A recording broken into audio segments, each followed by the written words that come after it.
বছরের বামফ্রন্টের আপনারা করেছেন প্রাতিষ্ঠানিক দুর্নীতি, আর সিপিএম করেছে রাজনীতিক দুর্নীতি। সিপিএম টাকা তুলে পার্টি অফিস বানিয়েছে। সাদ্দাম হোসেনেরও অত প্রাসাদ ছিল না ইরাকে, যত প্রাসাদ সিপিআইএম করেছে। কিছু করতে পারেননি। চিটফান্ডের ক্যাম্পেইনার ছিল সিপিএম। ত্রিপুরার প্রাক্তন মুখ্যমন্ত্রী সিপিএম এর, তিনিও ছিলেন। এ রাজ্যে এখন যারা বড় বড় জ্ঞান দিচ্ছেন তারাও ছিলেন।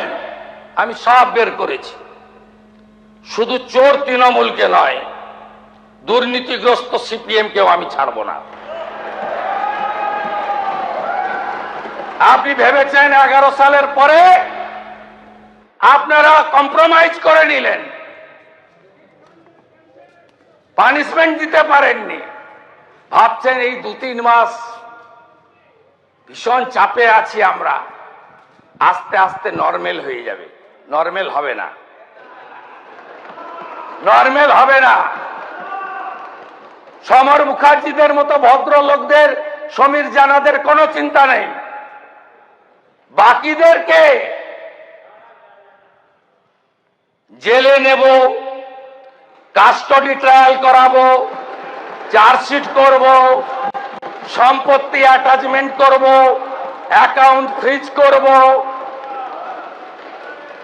এবং যত অবৈধ সম্পত্তি 15 বছরে করেছেন অকশন করব, সেল করব। আরে এই জন্যই তো রিটায়ার্ড জাস্টিস বিশ্বজিৎ বসুর কমিশন, এই জন্যই তো আইপিএস জয়রামনের কমিশন। রাজনৈতিক ভায়োলেন্সের ক্ষেত্রে আপনারা ভাবছেন 2011 সালে পরিবর্তন আসার পরে যেগুলোর উপরে দাঁড়িয়ে ক্ষমতা এসেছিলেন একটাও পানিশমেন্ট দিতে পারেননি। না পেরেছেন বীরভূমের সুচপুরের বাসাপাড়া, না পেরেছেন নন্দীগ্রামের 14ই মার্চ, না পেরেছেন ছোট আঙ্গারিয়া গড়বেতা, না পেরেছেন যে কোনো ঘটনায়, যে ঘটনাগুলোকে ক্যাপিটাল করে এসেছিলেন, ফেলানি বসাক, চম্পলা সর্দার, ধানতলা বানতলা, অনিতা দেওয়ান, কিচ্ছু করতে পারেননি, করেননি। এবিপি আনন্দ, এগিয়ে থাকে, এগিয়ে রাখে।